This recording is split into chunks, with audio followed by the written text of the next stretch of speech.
Hey everyone, welcome to the channel. Today we're going to be taking a look at five tremolo style guitars that can be had for less than $500. Now if you haven't seen my video on the 5 set neck guitars you can have, I'm going to put it somewhere up around here. You can go check that out. Now these 5 guitars, they're going to be a mix of vintage style tremolos and locking tremolos, as well as various pickup combinations. There's definitely going to be something for everyone in here, and I'm going to go in no particular order, so let's just dive right in. First up is the PRS SE CE24. It's kind of like an Ibanez style name. It just seems to go on forever. Now this guitar is real interesting because it kind of reminds me of the PRS S2 I used to own. Now I've owned a few SE guitars before, and one thing I can say about PRS is they're definitely consistent in the way that they feel. Their construction, their quality is definitely consistent. And this one comes in at $4.99, and you get a mahogany body and you get a maple neck bolt-on. It's a dual humbucker guitar with a 3-way switch. You get a volume and a tone. It appears to be an open pore satin finish, which I gotta say is one of the best feeling finishes out there for me personally. It has a 10-inch radius and a rosewood fretboard, which is kind of rare for a guitar that's under $500. And the tremolo system on it appears to be the same kind of tremolo that was on the S2, so it kind of slightly floats. You can go back and of course dive down, but you can go back just a little bit. Now the only letdown for this guitar for me personally is the knob placement, not the knob placement, but the switch placement, which is pretty far down the body towards the back end. For example, I think all switches should be up there, but the one on the S2 is kind of down here, so you got to come down, which in time you'd probably get used to it and you could slap it quick, so it's probably not too big of a deal.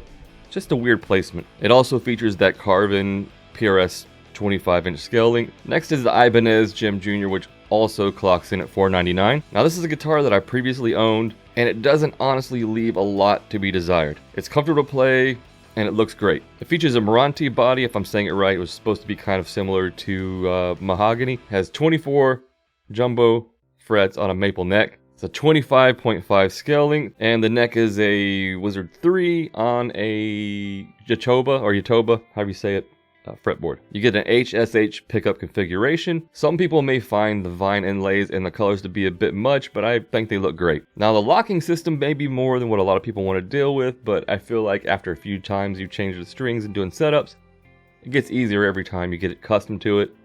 But the first couple times it can definitely throw you for a loop. Now we're on to another Ibanez, and that's the thing. At this price point, if you're looking for bolt-ons, you're not looking for set necks like the last video, Ibanez is one of those brands that can really dominate this price point with features and quality. And this guitar is the Ibanez Kiko Lorero, I believe that's how you say his last name, the Kiko signature model. It's also $4.99, but with the kind of like photo finish it has, it's one of the most expensive looking finishes on the list. It also has an HSH pickup configuration, locking tremolo, and Goto tuners. You get a popular body, you get a maple neck, and you get the Yatoba fretboard. 24 medium frets on a 25.5 scale length, and it's basically an S-type body. If you know what the S series from Ibanez is like, that's pretty much what this is. I had one of those back in the early 2000s, and they were very comfortable to hold with the way the body's curved, and they were very light, so it's not really going to work your back too hard in a band situation. And Ibanez is another one of those brands like PRS. They're very consistent in their feel and quality, so at this price point, it's definitely a company to look into because you're not going to run anything super crazy like some other brands out there. You're going to do a lot of stuff too. Now up next, we're on to one of the most cheapest guitars on this list.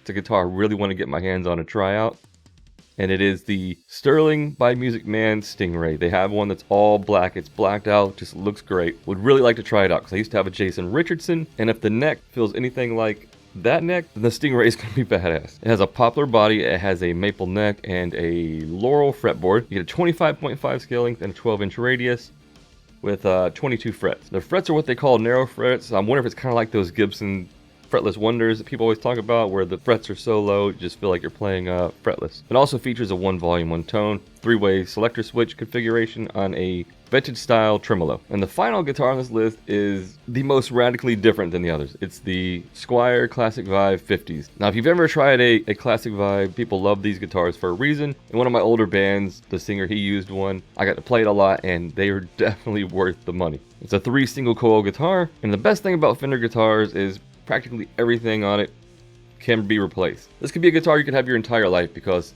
you need new tuners, put new tuners on it. You need new pickups, put new pickups in it. You got a pick guard, you can load different pick guards, swap pick guards in and out. If your neck breaks, you can put a new neck on it. If your body is bunk, you can put a new body on it. Like everything on the guitar is modular. It's really a cool design, easy to keep forever. And this is the second cheapest guitar on the list. This one's $429.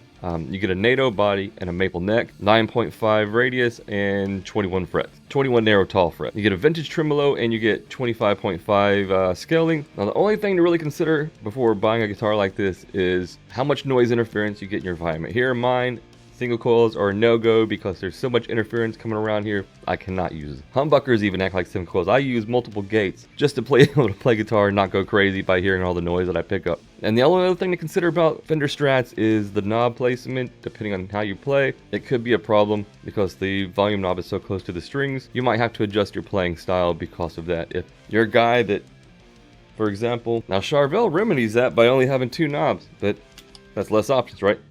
But, you know, if you're playing and you don't anchor, I anchor a lot when I play. If you don't anchor, it's not going to be a real issue. But if you like to anchor, it's going to be right where you need to anchor. The good thing about that placement, though, is if you do volume swells like Yngwie, it's in the perfect place to do it. You can do it in and out, get in and out quick, and it's great. So anyway, that has been a look at 5 of the best bang for your buck guitars out there for under $500. I tried to include one guitar out there for pretty much any style player. So if you could leave a comment down below letting us know if you were in the market for a guitar in this price range, what would you go with and why? And I'll see you guys in the next video.